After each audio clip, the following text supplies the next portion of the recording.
MP board के कक्षा 10 के विद्यार्थियों, देखिए इस वीडियो में हिंदी का एक ज़बरदस्त प्रश्न पत्र आप सभी के लिए मैं लेकर आई हूँ सॉल्यूशन के साथ में। इसमें सारे ही प्रश्न देखिए मोस्ट इम्पोर्टेंट प्रश्न हैं जिनको हम धैर्य और शांति के साथ में सॉल्यूशन सहित कंप्लीट करेंगे।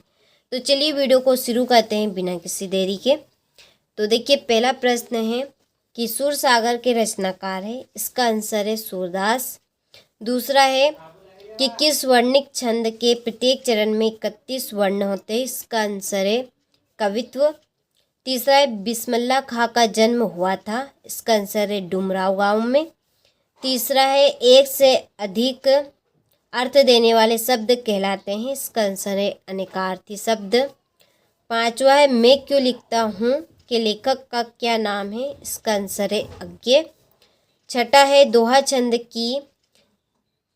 छंद की प्रथम एवं तृतीय पंक्ति में खालिस्तान मात्राएं होती है, इसका आंसर है 13 और 13, और द्वितीय और चतुर्थ चरण में 11-11 मात्राएं होती है। ठीक है, चलिए क्वेश्चन नंबर 2 है रिक्त स्थानों की पूर्ति कीजिए। पहला है बिहारी खालिस्तान के प्रमुख कवियों में से एक है, इसका आंसर है रीतिकाल। दूसरा है कविता के रचना विधान को खालिस्तान कहते हैं, छंद। तीसरा है लेखिका मनु भंडारी का जन्म खालिस्तान गांव में हुआ, भानपुरा। चौथा है चंद्रमुख में खालिस्तान समास है, कर्मधारय समास। पांचवा है खालिस्तान क्रिया विशेषण से क्रिया होने की रीति का ज्ञान होता है, तो इसका आंसर है रीतिवाचक। छठा है कभी कभी लेखक खालिस्तान दबावों से भी लिखता है, इसका आंसर है बहारी। ठीक है, चलिए तो यहाँ से स्क्रीनशॉट ले आप और अच्छे से कंप्लीट करें। इसके बाद में क्वेश्चन नंबर 3 सही जोड़ी बनाइए। पहली जोड़ी है मंगलेश डबराल की जोड़ी है नेशनल बुक ट्रस्ट। मानवीय क्रियाओं का की जोड़ी है मानवीकरण। तीसरे रामवृक्ष बेनीपुरी, इसकी जोड़ी चीता के फूल। और चौथी भिक्षु के पक्ष की है आपकी जोड़ी भदत आनंद कौशल्यानंद। जो ईश्वर में विश्वास करता हो उसको हम आस्तिक कहेंगे, और जो ईश्वर में विश्वास नहीं रखता है, जो ईश्वर में विश्वास नहीं रखता है उसको हम नास्तिक कहेंगे। मैया की आपकी जोड़ी रहेगी कड़वा तेल लगाती है। ठीक है, चलिए यहाँ से स्क्रीनशॉट ले और अच्छे से आप कंप्लीट करें। क्वेश्चन नंबर 4 में एक वाक्य में उत्तर लिखिए। पहला है कि आपके पाठ्यक्रम में जयशंकर प्रसाद की कौन सी रचना है, इसका आंसर है आत्मकथ्य कविता। दूसरी है रामचरितमानस का प्रमुख छंद कौन सा है, इसका आंसर है चौपाई। तीसरा है बाल गोविंद भक्त क्या क्या करते थे, तो इसका आंसर है खेती बाड़ी।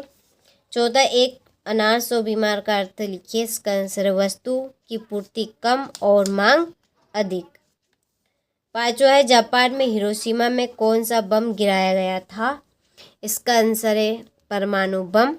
और छठा है कामयानी किसकी रचना है, तो ये है आपकी जयशंकर प्रसाद की। ठीक है, चलिए तो स्क्रीनशॉट आप ले यहाँ से।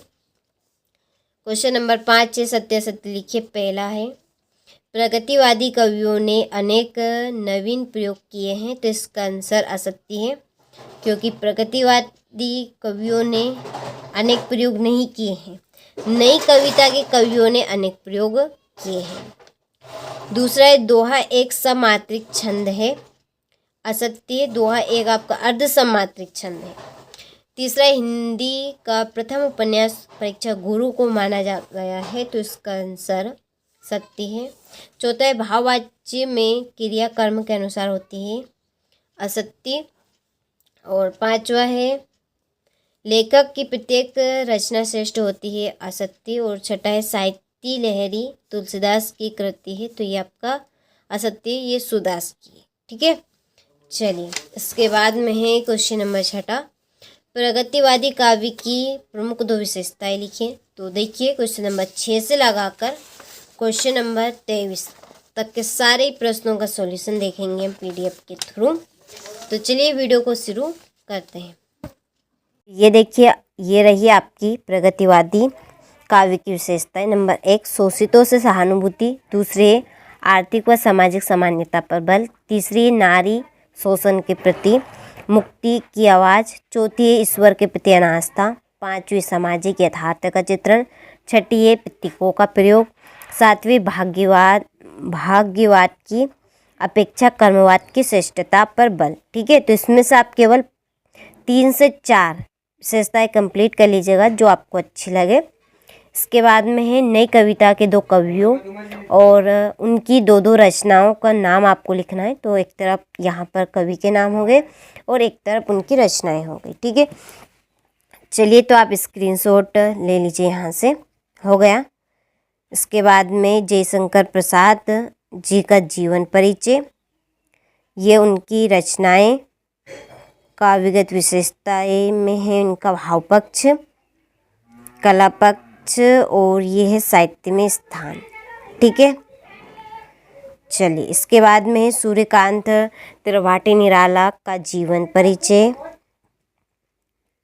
इसके बाद उनकी रचनाएं, काव्यगत विशेषताओं में है उनका भाव पक्ष, ये कला पक्ष और साहित्य में स्थान। चलिए तो यहाँ से स्क्रीनशॉट ले लीजिए। इसके बाद में जयशंकर प्रसाद अथवा सूर्यकांत त्रिपाठी निराला की काव्यगत विशेषताएं। ठीक है, ये हो गया, मैंने आपको ऊपर बता दिया है। कृष्ण के प्रति अपने अनन्य प्रेम की गोपियों ने किस प्रकार अभिव्यक्त किया है। ठीक है, यहाँ रहा इसका आंसर आपका। चलिए यहाँ से स्क्रीनशॉट ले लीजिए। तो सारे प्रश्नों का आपको स्क्रीनशॉट अच्छे से लेते चलना है। बच्चे की मुस्कान और एक बड़े व्यक्ति की मुस्कान में क्या अंतर है। इसके बाद में यहाँ पर कवि ने जो सुख का स्वप्न देखा था उसे कविता में किस रूप में अभिव्यक्त किया है। ठीक है, यहाँ से आप ये 10वां प्रश्न, अलंकार की परिभाषा लिखिए तथा उनके भेद बताने हैं। श्रृंगार रस किसे कहते हैं, उदाहरण सहित। माधुर्य गुण किसे कहते हैं, उदाहरण सहित। ठीक है, चलिए स्वयं प्रकाश का जीवन परिचय हो गया। इसके बाद में उनकी रचनाएं हो गई और साहित्यिक विशेषताएं। ठीक है, चलिए साहित्य में स्थान। राम वृक्ष बेनीपुर जी का जीवन परिचय, इनकी रचनाएं, साहित्यिक विशेषताएं और यह है साहित्य में स्थान। ठीक है,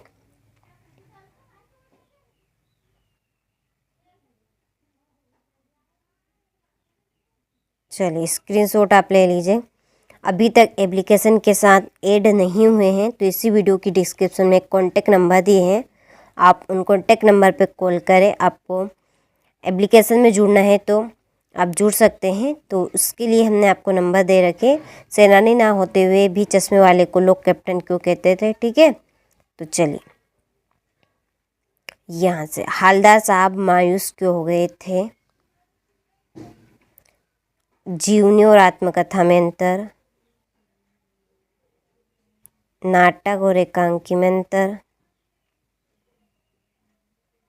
निपात शब्द किसे कहते हैं। यहाँ से चलिए तो स्क्रीनशॉट आप लेते चले सारे प्रश्नों का।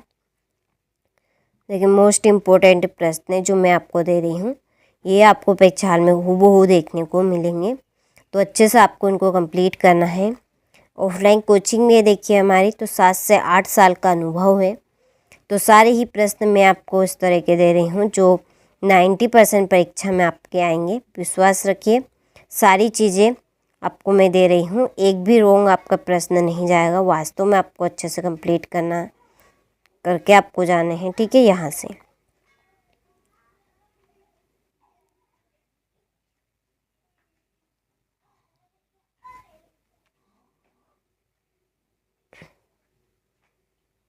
ठीक है, ये आपका पठित गद्यांश।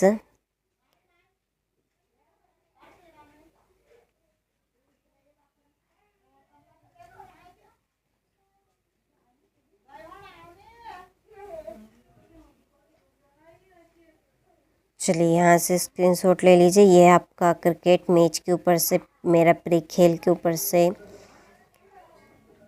निबंध। ये आपको उपसंहार। इसके बाद में कंप्यूटर के ऊपर से है आपका निबंध, ये इसका उपसंहार हो गया। ठीक है। पर्यावरण प्रदूषण के ऊपर से है निबंध।